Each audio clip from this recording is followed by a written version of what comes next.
Ladies and gentlemen, welcome to episode 8 of Lewis Blaw's Game Changers. Today, I'm introducing you to a frontline first responder paramedic. She runs her own company called Yay First Aid, teaching people how to save lives, and she's taken her free time to come and speak to us today. This is by far my favourite podcast today. Ladies and gentlemen, please welcome Priscilla Currie.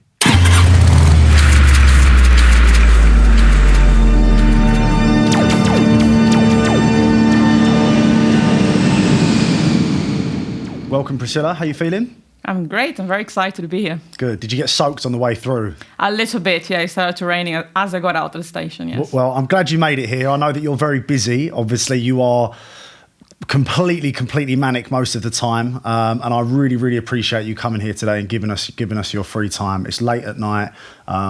And yeah, just want to say thank you so much for coming. Most of the guests that I have on this podcast are people that I either know or I've seen through Instagram and have some kind of common interest. You're slightly different because you and I met very randomly at Stratford Westfield. You were walking through Westfield in your full uniform, that's the word I was looking for, on your way to something. You had 2 security guards flanking you each side, and I just stopped you and I was just like, hey, I'm really sorry. I remember. and just kind of wanted to say hello. And you mentioned to me that I thought you were like a weirdo. I was like, oh no, another weirdo. Yeah. No. And you said people stop you all the time. And I was just like, look, I'm starting this podcast. Yeah. I'd love for you to come on. So here we are. Thank you so much for taking the time to come and join us today. So tell us a little bit about the magic then. Well, being a paramedic is something that I always wanted to do all my life. I'm very passionate in helping people, but not just helping people in general, but I like to be in people in their worst moments. I know it sounds very strange, but you know, in your worst day of your life, I want to be there. I want to be that person holding your hand and treating you. And this has always been me. You know, from a young age, helping injured animals in the street, you know, bringing stray dogs and cats to my house and having that caring nature. And my father being a doctor, that really helped my passion to medicine from a young age. So I knew that I was going to do something like this when I grew up. And then, being a paramedic just fulfilled every single aspect of what I always wanted to do. So you were laser focused on where you wanted to go, right? Always. I always knew what I wanted to do. So did you study medicine back home, or is it something you picked up when did you come to the UK to actually begin to study from? So paramedic is a bit different than medicine as a normal medicine. So paramedic, we are focusing on emergency medicine. So our university is actually called paramedic science. Okay, it's a bachelor 3 years degree at the moment. So you do that university, and then you do 2 years, or we call this like a newly qualified paramedic, and you work together with another experienced paramedic for those 2 years to kind of gain your skills and gain experience. And then you become an experienced paramedic after those 2 years. So you can argue it's about 5 years of studying and learning. But unlike a doctor, we learn very broad medicine. A doctor knows a lot about a lot of things. Yep. And paramedics are very focused on emergency medicine. So we know everything to do with emergency in heart attacks or diabetic or acid attacks or stabbings or car accidents. But we just know what to do in the first hour. Wow. Do you know what I mean? I wouldn't be able to treat a patient 5-6 hours. This is like a doctor's job.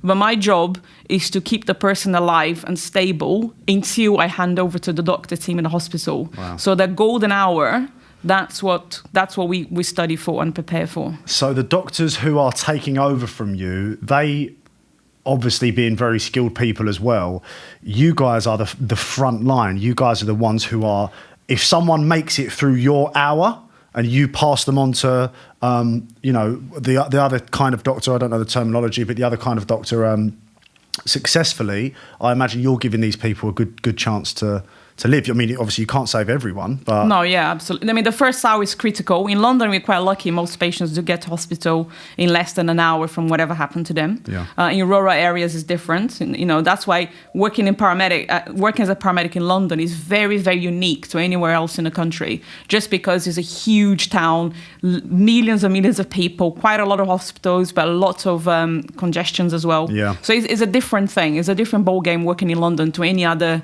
place in the UK. When you get to the hospital, we hand over to the doctors that work in a resus if the patient is very unwell, or the doctors in the majors. We hand over the patient and they take it from there. It's honestly, I'm so glad that I stopped you to speak to you, because from someone like me, having very, very few experience of hospital and, turning up to A&E and things like that, to actually have the chance to speak to a paramedic, you're literally a superhero. and it's true, isn't it? You're literally out there saving lives. I mean, I kind of want to ask you how many lives have you saved this week? Like, oh God.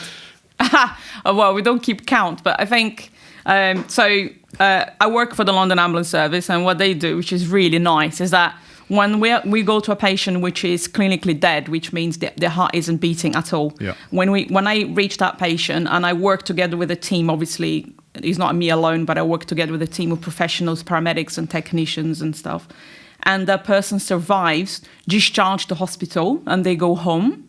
We receive a letter to say that due to your efforts in that day, this patient is now back home with the family. We get those letters, yeah. So to be honest, they are not often, but I probably have about 20 that I received in 5.5 years that I received.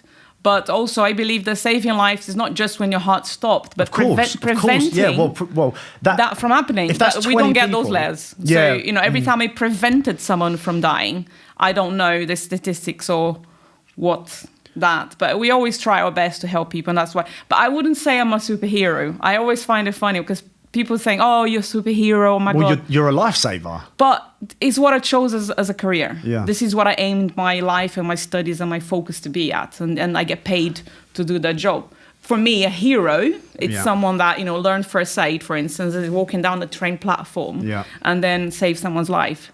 That for me is a hero. It's someone that doesn't expect to do something and then just go and do it. I think if you build up that image, first of all, you should definitely take a step back and actually realise the work you are doing is incredible. But I can understand why you can't build that image in your head, because if you turn up somewhere and you're not looking at it, I mean, I suppose you're passionate about it, but when you turn up to a scene and it's up to you to do the work and save someone, you can't blame yourself if you don't manage to do that, because you will do everything that you can and you're just applying the knowledge that you know. And if it works, great. And if it doesn't, then you tried your best. So you almost can't give yourself that pat on the back of success, because it then swings the other way. And if you do lose someone, then you would have to accept responsibility for that, when that's clearly not the case. So I can understand why you would make that, you would compartmentalize that slightly and say, well, that's not the case. I'm not a superhero, because you are just doing your work. I'm just doing my job. Yeah. You've saved more lives than me, put it that way. Well, there's argument. There's many ways of saving lives. I think raising awareness for great stuff like you at a podcast have done. People, you're talking about people taking care of their health, their mental health and all that. That saves lives just in an indirect way.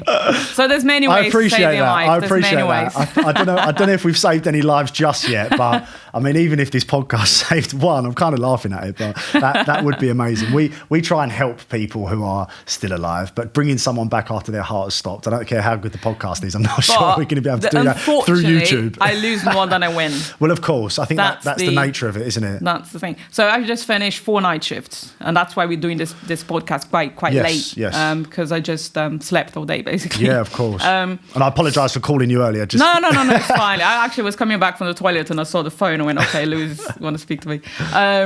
So this week was a very busy week. Night shifts tend to be very busy. I work in a fast response car. I don't know if you've ever seen them. So you got a big yellow ambulances, and then you have the smaller vehicles. We call them fast response units. Yep. So we are the first. So first of all, I work solo. So I'm a solo paramedic, which means that I am the first on the worst cases. Wow. Being medically or trauma related, I am the first to arrive. I assess the situation, not just the patient, but the danger, what's happening. And then I let control know how many ambulances I need, what's happening exactly, and this and that. So will you have a radius that's your radius for your shift? And if there's something slightly out of that radius, you will only be called there if someone else is completely unavailable. Do they have paramedics dotted around London like a grid, so that everyone can get there within 5 minutes, 10 minutes? That's correct. Right, okay, so makes sense. We do have a grid, but the computer always sends you the closest resource. So we got manually dispatched, but we also got computer dispatched. So when people think that the ambulance is only dispatched once you finish the conversation with the call operator, and that's wrong. The ambulance is dispatched the minute you call 999, and you answer when you answer the first question they ask you is the person breathing? Right. From that answer, you're already going to get an ambulance dispatch, even being a 7-minute response or a 20-minute response. Wow. So this is immediate. And then obviously the category of the call keep changing as you're talking on the phone. Sure. So you can either upgrade or downgrade. I only go to Cat 1s, the worst, and I go to some Cat 2s. Because I only do the worst ones. The ambulances give us some examples of what a Cat 1 and Cat 2 So a Cat would be. 1 is a cardiac arrest, means the person's heart isn't beating, is a stabbing, it's major bleeding, it is seizures, convulsions, anaphylactic, so severe allergies.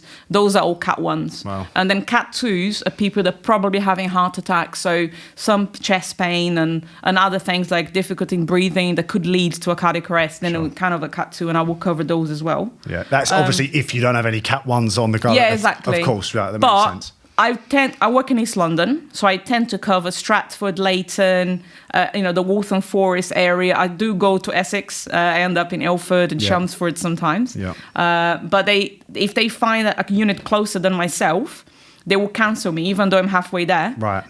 My screen flashes up and said, "We found someone closer. You're being cancelled down," and then we stop. Yeah. And that's why some people say, "Oh, you put the blue light just to go through the red light," but and then you turn it off. Right. Yeah, and I'm like, well, I didn't turn it off because I wanted to go. It's just because my job is being cancelled. But the members of the public don't have that perception. They think that I'm just enjoying going on blue light. Well, this is why it's so amazing to have you today, because honestly, I mean, we usually try and do around half an hour, 40 minutes, but the first conversation me and you had on the phone, I heard all about life back in Brazil, coming to the UK, and we spoke for around 90 minutes, and we're going to try and squeeze everything in today because obviously we're on a time limit, but I'm so glad you're here just because this is... I can come again. Well, 100%. I would absolutely love you to. It's just like, I don't care what book you read or what movies you watch, the fact I have the chance to speak to a real life, paramedic who's on the front line, he's just amazing. I was just thinking in my head while you were speaking, would I be able to do a ride along? And I was thinking, I don't know if I could handle it. Like, if you're out, how long are your shifts for? 12 hours. 12 hours, and every minute you've got to be ready to go. So that must be exhausting. Turning up, and on average, tell me on average and tell me on a busy night how many cases you will be called to. Okay, so on a busy night, about 10 patients. Oh my God, is that... And on a quiet night, there's been days that I see no patient. Because remember, I do only the worst.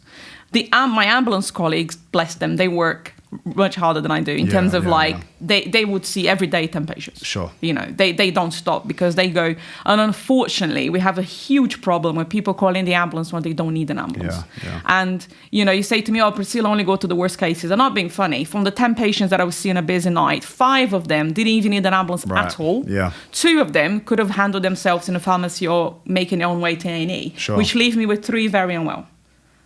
And that's so you've got to deal with the stresses of turning up and thinking, what if something else is going on? Wow. Yeah. I mean, I suppose you can't really blame people for wanting an ambulance, but it is about raising awareness and letting people know actually these are your options. They don't know what emergency is. That's the thing. Well, that's exactly right. Yeah. They have a bit. They'll have a nosebleed and they think, "Oh my God, I'm going to die. I'm going to call an ambulance." And I'm like, really? What are some of the things? Is it quieter now? We're in January, and what was it like over Christmas and New Year's? Right, Christmas and New Year, we were doing crazy numbers. Is there there's a noticeable spike? Yes, notable spike. And all drunk absolutely. people. So in Pan London, 7,000 calls a day, more or less. That we were. And how many active? What would you call yourself? A first responder? I am a first responder paramedic. So how many would be on? Again, we're trying to speak about averages here because I'm sure some nights there's more, some nights there's less. But on average, how many first responders would be on duty? Oh my God, I don't know, Pan London, but in Hundreds? my station. Yeah, probably, yeah. On my station, there's always about 4. Okay. 3 or 4. Yeah. It depends on each day. The rota is done very cleverly, and our rota is always updated to meet the London's demand. Sure. So it's very well designed. So tell me about Christmas Eve, New Year's Eve, those 2 particular nights. Is that just all hell breaks loose? It's carnage, I'm not going to lie. Wow. It's just the amount of alcohol and drugs and also mental health crisis and suicide. It's really high. Yeah. So that's something, mental health is, and that's something that you guys will be called to if someone's injured, I mean, I don't know how to say it, but obviously, they if someone's trying to take their life. Mental health is something that I personally have a lot of time for, and I have huge empathy for people that have mental health problems, because I don't think that the NHS is equipped well enough to deal with this. Yeah. So they are left not knowing what to do and resorting to calling us. And I'm always like, when I'm with a mental health patient, the time is the last thing I think about. I just want to give them all my love and all the things that they need to talk about. I'm there to listen and try to help them, because sometimes... So that's something very close to your heart.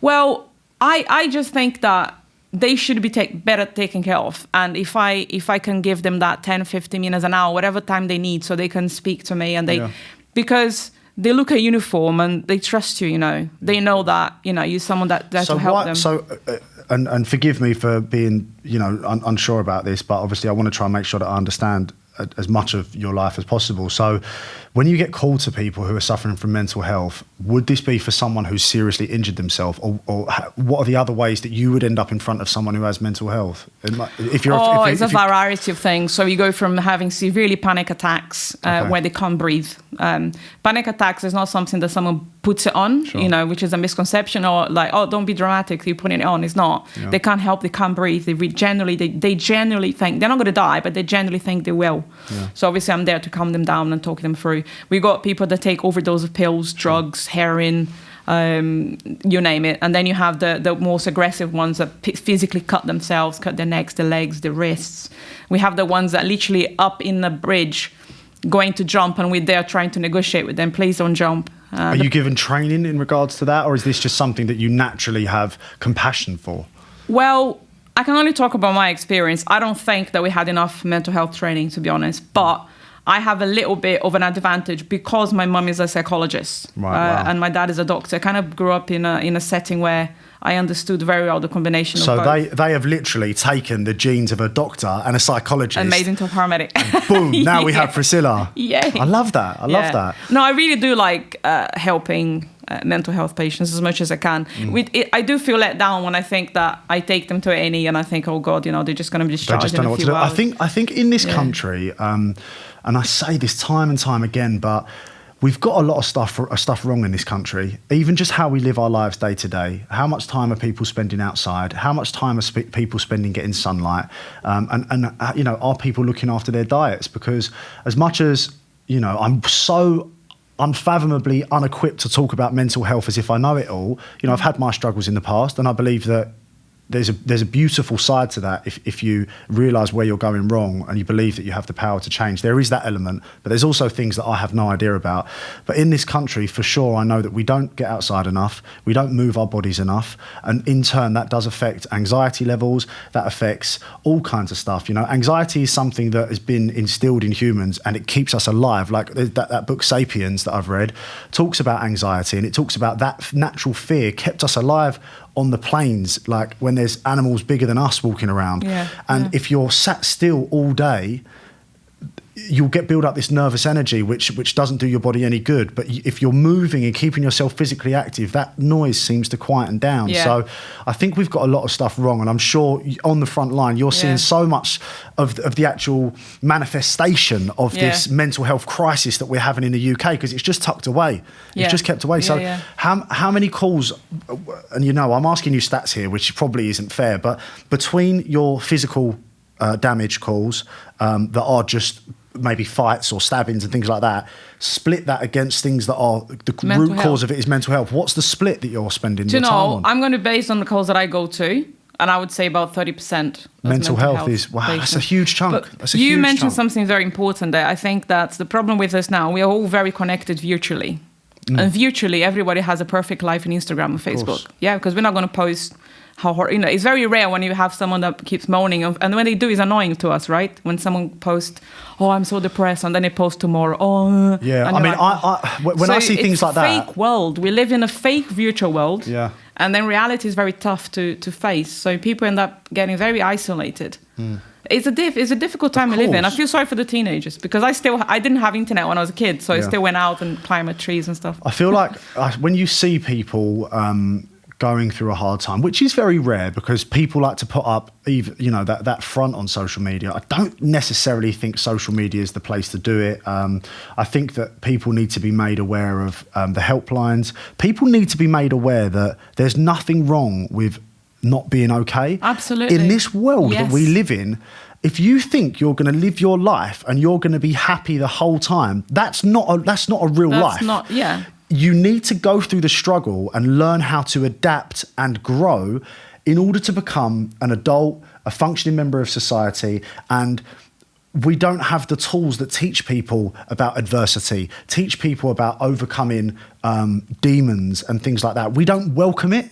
We're taught that you have to praise perfection in a way that is just unrealistic, because even the people that are putting out the perfection posts on Instagram and putting all that work into these pictures, they're doing 3 pictures a day on Instagram, edited, made to look like perfection.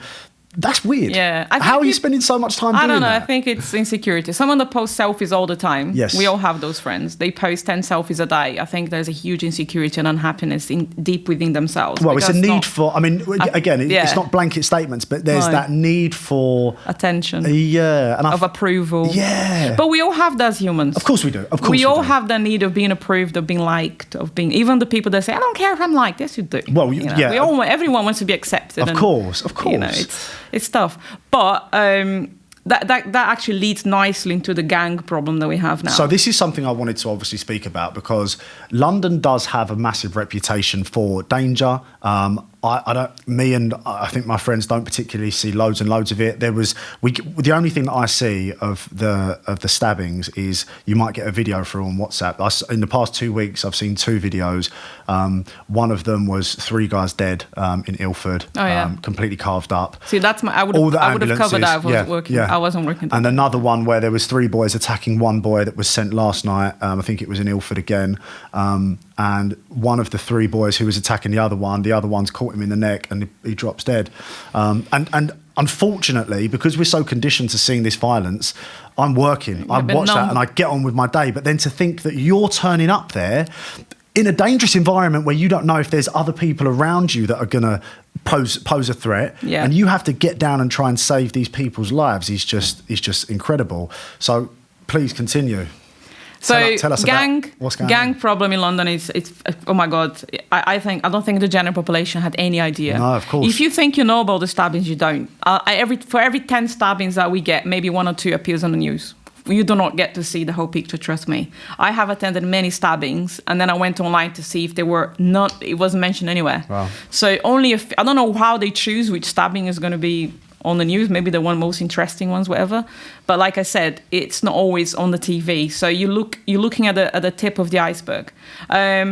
Do I think London is a dangerous place to live? No, if you're a normal working person. Sure. I think that if you're involved in gangs, or if you're not in gangs, but your friends are, or you know someone that is, or you're dating someone who's part of the gang, then yes, then your life is in danger.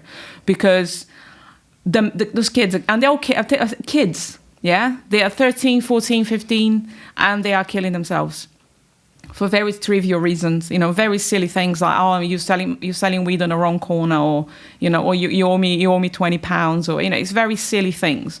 And they're killing themselves for that. And I get there. And the problem is, when I get there, we always wait for the police. So when I get sent to a stabbing or an acid attack or any sort of violence, I always request the police straight away, because what happens is the person that tried to kill that person doesn't want them to be saved, and they may attack me. It won't be a personal attack to Priscilla, but they're going to attack whoever. So I don't feel comfortable in getting to a place where I don't feel safe. So that's why the police and the paramedics are such good friends in and out of work, because we're always helping each other. Yeah. So once the police arrive, I'm just around the corner, I see them passing by and I follow them in. That's how it always works. So... Oh, okay. So you will have to, obviously, you need to think about your life first. Yeah, You can't save anyone if you're on the floor bleeding. Exactly. So, of course, you need to wait. So you will park up where you know. Will you say, which direction are you coming from? Because I will wait for you where I can see you. So control sends me a message and tells me to stand by, normally about 200 meters, whatever, somewhere where I won't be seen. Will you have trackers? on your screen, so you can see where they are? No, I can't see where the police is, but we receive a message on the screen saying we are 2 minutes away, or when they arrive, they say we are here, and a message comes up to my screen. So we're very well connected in that sense. It's very few occasions where, unfortunately, I was in a hot zone without meaning to be. Yeah. Well, I had a stabbing once that happened like half a mile from where I was. So literally, people already running to my car to yank me out of the car to save this guy that was stabbed. And are you not allowed to get out? Well, I did get out because you're in danger. I was in danger. I did get told off by my team leader. I was like, what are you doing? But the thing is, it's really easy to hindsight is a beautiful thing. Yeah, and, in the heat of the moment, all I'm thinking about is a teenager that is dying, it's being stabbed, it's bleeding to death. And I'm not going to be sat in a car going, oh, yeah, I need to wait for police. I just went there. And I'm glad I did, because he had an arterial bleed on his leg. And if I didn't do what I did, he would have died. If I waited for the police, I would have gone to a corpse. I would have gone to a dead person. So the time frame on some of these knife wounds must be. There are obviously some knife wounds. If it's a big knife and it goes right up and through some of you, there's nothing you can do. Is that fair to say? There's plenty we can do, actually. So as a paramedic, like I said, we specialize in emergency medicine. We can do quite advanced skills on the side of the road. Wow. We can put huge needles into your lungs to reinflate them. We can do a lot of things. And for instance, if you're being stabbed and you're very unwell, we also go HEMS, which comes with a doctor, which opens up your chest in the street to get your heart beating. So we can do a lot of things. Obviously, the doctors will do that part. Paramedics don't do that part. But we do have a very advanced team that is ready to do things that back in the day only were done in war zones. Yeah. But now we're able to provide this treatment to patients on the side of the street. This is happening weekly at the moment, would you say? Every week someone stabs. Wow. 100%. You may not see it on the news, but 100%. It's not just stabbing. It's fighting, acid attacks, and all sorts of stuff. It's crazy, a real shame. It's crazy. And the funny thing is, when I get there to help them, they treat me badly. So the people who are injured? So if they're awake, are they afraid? Is it shock? I think I want to carry, I'm a gang man, you know what I mean? Talking to me like this and being rude to me like, oh, why'd you took so long? Oh, hurry up, you bitch, and all this. And I'm like, mate, I'm here to help you. That is just incredible. Just have a little bit of respect. Having a knife wound and a paramedic turns up and that is just crazy, man. It's but scary. You it's just really have scary. I just, whatever they say to me, it doesn't matter. I'm there to save them and I don't care what they tell me. Like, I'm going to do it. I'm not there to judge who they are as a person. It doesn't matter to me what they've done. Yeah. Yeah, you're there to do your job. I go to when the police arrest someone and they're on a holding cell and stuff. Yeah. I never want to know what they did. Do you know what I mean? I don't care what they've done. If they need my help, I'm going to help them because that's my job. So you just go there and do your job. Do you take any measures to protect your own mental health? Because seeing things like that, I mean, I've been to counsellors, I've been to therapists in my time, and it's something that I think everyone can benefit from. And I think especially being in a high pressure environment, I mean, look, I speak to, DJs, fighters, and I sit across from them in awe when I speak to them at this table. But you are up there in your own league of pressure, even going to sleep at night thinking what is going to happen the next day, having people that you're trying to help, not physically, but abusive to you. Is that not something, do you mind if I ask, is that something that you guys are offered from the NHS? Is that something you guys are offered to look after? If something bad happens and you said, look, would you like to speak with someone about that? Yeah, well, like I said, I like to speak by my own experience. Of course. My own experience has been excellent. Every time I go to a patient that's very unwell, like a child that dies, for instance, something that's horrible, they will reach to me. Yeah. My employer reached to me and say, are you okay? Do you want to have a chat? Let me stood you down. Let's have a cup of tea. Let's talk about this. Do you need time off? It's always offered to me. I never had any problems of reaching out for help. How I personally deal with it, I actually cry because crying really helps me. So obviously I try my best not to cry with the patient. Sure. It have happened on a couple of occasions because I went to something really sad and I couldn't help it. Yeah. But normally it's after the job cycle have ended, I go back into my car and I cry until I feel released. And then I recompose myself and I have to be ready to attend my next patient. But if I don't cry, I feel like there's this huge, ball of energy in my chest, and I can't think, And also I have a very nice partner, which is always very kind and loving to me. So sometimes I come home It happened a few months ago. Obviously, because I work nights, sometimes I crawl into bed at 6 a.m. and my partner's still asleep. And it happens sometimes that all I do is I hug her and I cry. Wow. And she knows not to ask me anything. She's really good like this. So she kind of allows me to cry and hugs me, hold me tight, and then I fall asleep like that. And the next day she said, do you want to talk about it? And it's up to me. Sometimes you will and other sometimes times I don't. And she completely respects that. So I have a good support. So personally, I deal very well, even though I go to something horrible. Because no one calls 999 because they're happy, isn't it? No one's going to say, oh. Well, this is it. That's the nature of your job. So I go to drama 12 hours every time on shift. Like, I only go to horrible things. Apart from babies, when I deliver them, like I did.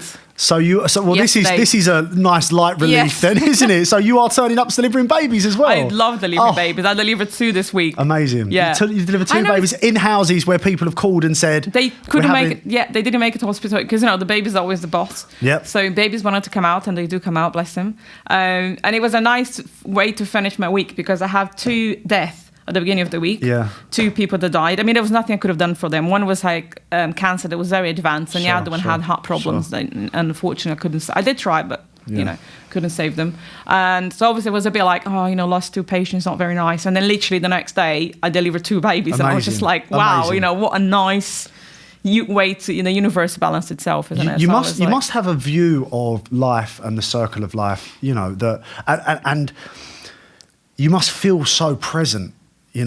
Sometimes good, sometimes bad, but there's always something going on. It's either, bringing life into the world or making sure life doesn't slip away or dealing with something that, unfortunately, for whatever reason, someone has passed.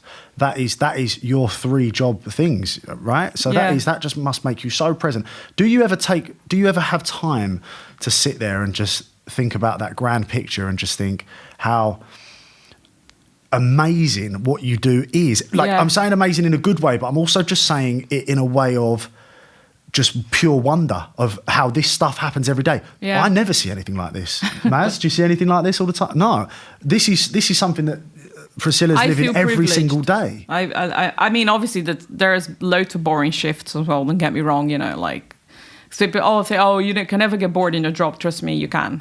You do get but I feel very privileged to see people's first breath, when a baby's born, and I see them and also I see people taking their last breath as well. Wow. Which is not always sad, It's incredible. Sometimes you have to have a real strong constitution to take that in your stride. You learn. It's amazing. No one it's not for everyone. Yeah. 100%. It's not a job that anyone can just go and do it. Sure. I've been a paramedic just under 6 years, and of course I'm much more paramedically mature now than I was when I started. And I didn't start young. I started when I was 29. So, So one of the things that I want to make sure that we get in and we give a good amount of time to is your company, your business, Yay First Aid. And let's start with how you turn up. So how did you come to bring the concept of this company to light? You were turning up to places and seeing that their first aid practices were completely out of date, sometimes dangerous, and you wanted to do something about that? Yeah. So being a first responder, you could argue that I'm a very advanced first aider, this is what I do. And I get frustrated because I get to places and I see people that have lost their lives when they shouldn't have done. Like, some people die for really stupid reasons. Do you know what I mean? Like, why has this person died? I went to a patient once, he died choking on a piece of sausage. He's 34 years old. He was celebrating a goal in a pub, and he choked. No one noticed. No one knew what to do. He died. He shouldn't have died. Yeah. So it makes me angry because no one around him knew what to do. And often I see, people dying for things like falling over, bumped their head, but falling in an awkward way, which is obstructing the airway. And no one knows how to open an airway. And trust me, even a 4-year-old can learn how to do it. And it made me frustrated because the reason why I'm a paramedic is I want to save lives. But if I get to your house, Lewis, and you haven't done your part, it makes it very hard for me to do mine. And there is some very simple thing. I mean, when I got qualified as a personal trainer, I'm proud to say that I've used some of the skills I've learned on one occasion. There was an elderly gentleman who was stepping out of a jacuzzi at a gym that I used to go to. I was sitting in the sauna. I was actually really hungover this day, and I was sitting in this sauna and I saw this man kind of stumble, kind of buckle, and he kind of went to the floor. And he stayed there. And I thought, and this was after I'd done my PT qualification, and I thought no one's doing anything. I must have been 50 yards from him, and I was sitting in the sauna looking out the door, and I saw no one did anything. So I got up, and I was thinking, please, someone else get up and do something. So about 5 seconds went by, 10 seconds, and I just got up, I walked to him, and I could see that this guy's teeth were in the back of his throat. So yeah, he was kind of like buckled against the stairs of this jacuzzi. I can't remember exactly what I did, but I had to put my hand into his mouth, pull out his teeth, and then because he had what I think is called blood pooling, where if you're in heat, you're in a hot bath, hot jacuzzi, your blood vessels open in your ankles, it drains from your head and you pass out. So no one was doing anything, and I screamed out, someone call an ambulance. So I think at the time, and you might tell me that I've done this completely wrong here, I'm kind of under pressure. Can't remember at the time whether I put him onto his side so that he wasn't choking, but I definitely remember at one point pulling his legs up above his head. Perfect. And moving, because there's something when I've trained people before and they've got lightheaded, you just say lay down on the floor, you get their legs, you squeeze their calves, and it pumps the blood back in. And that's a very, very proud moment of mine. And I wouldn't have had the confidence to do that. I wish I remembered it more clear, but no, you did the right thing. But I remember thinking, I know what to do here. You did everything perfectly. That's exactly it. You followed the A, B, and C protocol, which is airway. So you looked in his mouth, you took away something that could be choking him, and then you think about circulation as well. So you kind of, moving his legs to get. So yeah, well done. High five. Yeah, thank you very much. Perfect. But I mean, I started getting a bit scared telling you because I was like, what if I got it wrong? No, you got it right. This guy, I saw him, he was elderly, quite an elderly guy, but his wife stopped me in the gym. A few weeks later, she said, I've been looking for you. She said, thank you so much for doing what you did. And she bought me a bottle of wine. Oh, that's nice. And that is one thing that when I'm feeling, low self-esteem or struggling with something. There you go. You have saved a life. You said you didn't, but I don't know if I saved a life. Well, you could prevented something horrible from happening. I definitely I did something on that day. I stood up and I did something. I mean, it's nothing compared to what you do, but I think it's so irresponsible of people not to have this. People have kids and they have no training. Yeah. My biggest fear, I like to train in boxing and do combat sports for just because if I need to protect someone, I want to have the confidence to do it, even if I'm in danger. But what about if you've got children at home and something happens because... things always happen. Right, okay. Yeah, so the most dangerous place in the world is actually your home. Okay. The worst accidents happen at home. The most amount of death happen at home. Traumatic death happen at home. So people think that safe at home is actually the most dangerous place. And because of that frustration of going to places and people, seeing clueless people flapping, because people flap because they have lack of knowledge. Yeah. When someone knows something, if you know something, you become confident at that. And you don't flap, do you? Yeah. Flapping, it's something that you're insecure about. You flap. So flapping and screaming and shouting and pulling on heads, it just doesn't help anyone. Well, when the staff of the gym came into this area, they were like, get away from him, and just standing around. And I was just like, I felt offended because I was like, it was like 20 people there. I was like, I'm the only one who did something. And I feel like what they were trying to do was get him upright, to get up. And I was like, leave him. Just leave him laying there. Like he's not. And when people get injured and they drop, people do try and just pick them up as if they're going to just be okay. And that's not the right thing to do. You can injure people like that. Yeah, you can. So I'd like to do a course. Tell us about how your courses function. So the reason why I started the business is to teach general members of the public. The problem is that, it's great that in England you have the law that every business must have an accredited first aider, by law. Yeah. So I have a lot of people looking to do courses with myself, but most of it, I would say 90% of people that come to do my courses, they do for professional reasons, which is great. Yeah.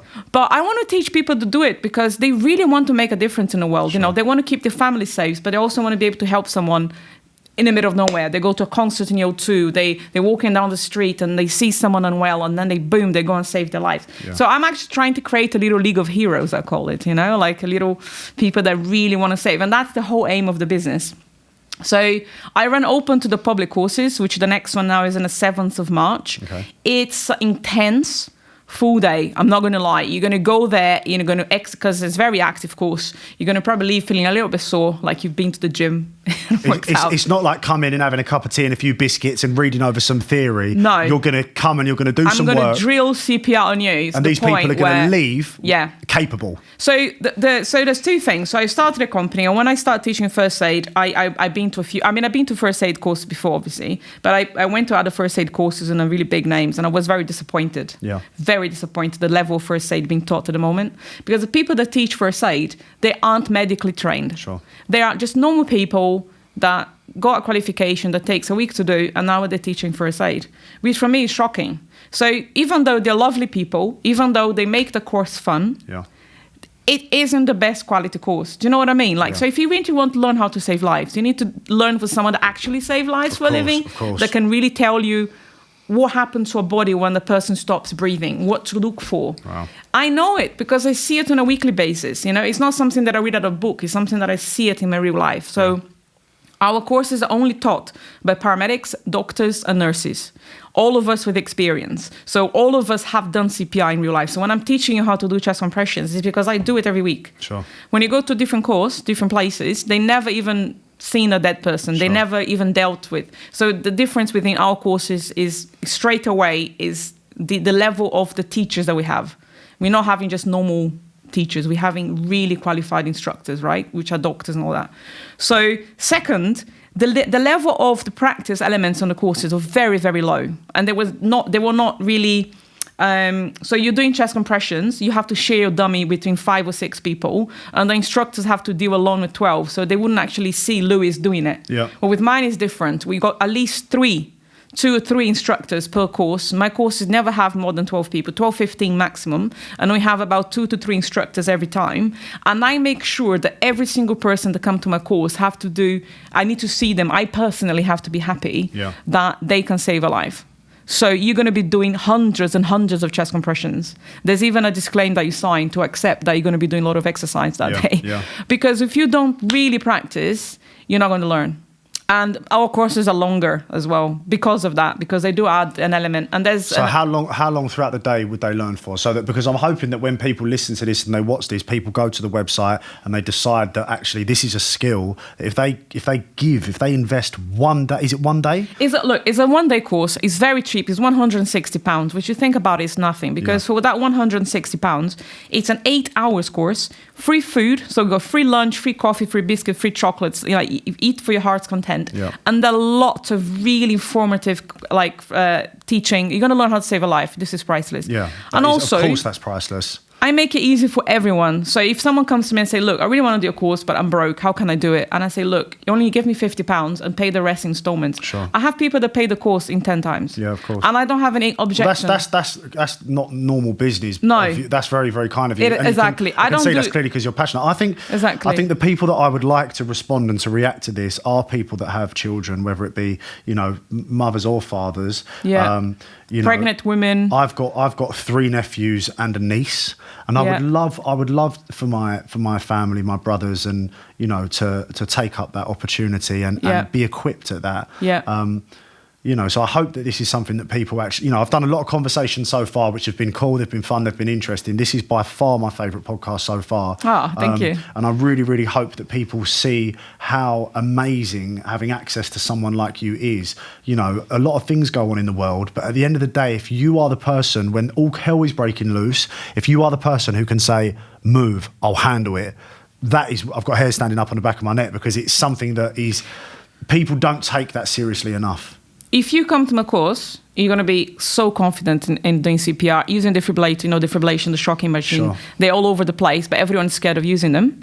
What do you mean all over the place, defibrillation machines? They'll be in offices. They'll be in offices. So AEDs, I'm pretty sure this building must have one. Or really? So loads of places now have what we call AED machine, the automated external defibrillators. So they restart the heart, and they're very successful if done properly. But most people are scared of using them because they shock, and people go, oh my God, I don't want to use that. I don't want to get a shock. Of course. course. So in my course, everybody get the individual practice one.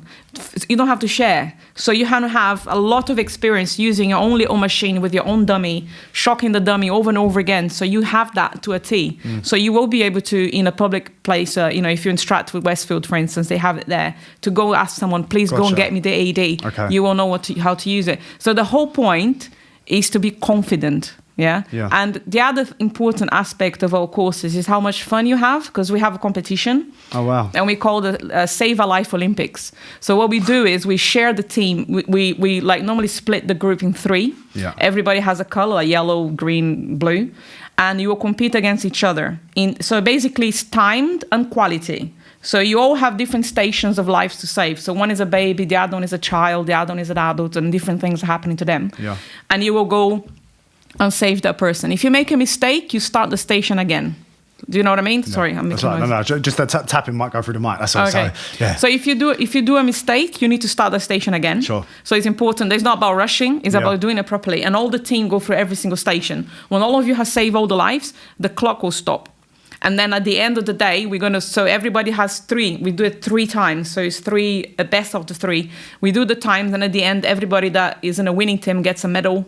There's a celebration. And even the fact that you're giving people to perform what they've learned in a time-sensitive environment, you're giving people that as close to what is essentially that you're going to be under this time, but how are we going to do it? We're going to do it in a fun way, so that this kicks in if anything happens. Yes. Very smart, Priscilla. It's fun and under pressure, because I do it in purpose. So March the 7th, yeah? March the 7th. And where is this? Where is this? We teach in Wapping High School. Okay. It's in E1, so really easy to get to. Yeah. And it's an all-day course from like 9 to 7 o'clock, so you need to be able to free all day, but it's going to be the best day. The best course you've ever done, for sure. I'm 100%. I'm 100% going to come. How are we for time? 45. Okay, cool. Okay. We're going to have to wrap up, but by far my favourite podcast. What I want to do is, can you tell people the website where they go to book this course? Yeah, so please go to the website, which is www.yayfirstaid.com. Yeah. You can also follow us on Instagram, which is Yay First Aid by 909 Paramedics, which I'm sure that you're going to put it on this podcast anyway. Of course. And we also on Facebook as Yay First Aid by 909 Paramedics. If anyone wants to get in contact with me so I can pass you on to Priscilla, tell your brothers, sisters, sons, daughters, parents, tell everyone about this, because if you and your family take this up, you'll need one day with Priscilla, and just imagine actually needing it and not doing it, and you think back to this podcast and realise what you missed out on. Is there, in order to encourage our listeners, we like to give our listeners value. Is there any way we can organise some kind of code where they give, and we're not asking for a lot, but even if it's 5%, 10%, just as an incentive for people to take this opportunity right now to do it, and not think, I'll wait till next year or something like this. Okay, so we're going to give anyone that mentions your podcast, Game Changers, when they contact us, we're going to get massive 15% off on the course. And remember, they can pay in installments. And I want to give you this gift, which is, it's a life-saving mask. Okay. So you can give someone the rescue breath of life. So you go like this. So this is a CPR mask? Yes. Okay. So you go like this. So it opens up like this. Yeah. And you put it on the person's face. This is a valve. So even if they're vomiting, they got blood or something, even if they got the virus now, you won't get it. You won't get it because it stops any droplets. So you open... You put this in their face like this, and then you blow here. Okay, and that will force their mouth open. No, you just keep that. You will learn it on my course, Lewis. They'll be head back like this. Yes, you're going to learn it on my course how March to use it. March 7th, I'm there. If anyone wants to come and join, does everyone get a free mask? No, this is for you. Is this for me special? This is for you special. Sick. Because this is like £15 mask. Okay. But if you guys want to join, like anyone want to join that mentions your Game Changers, get 15% off. Perfect. And also have a few little gifts to give to your listeners. So the first 5 people that join the course from the Game Changers, they're going to get a little gift, either a mask or we have other little gift they're going to choose from to have. Amazing. Well, again, the first conversation me and Priscilla had on the phone was 90 minutes. We've done 45 today. I'd absolutely love it if you come back, Priscilla. By far my favourite podcast today. And thank you so much for taking the time out to come and see us today. Come and give me a hug. It's been such an honour. Thank you. Come here.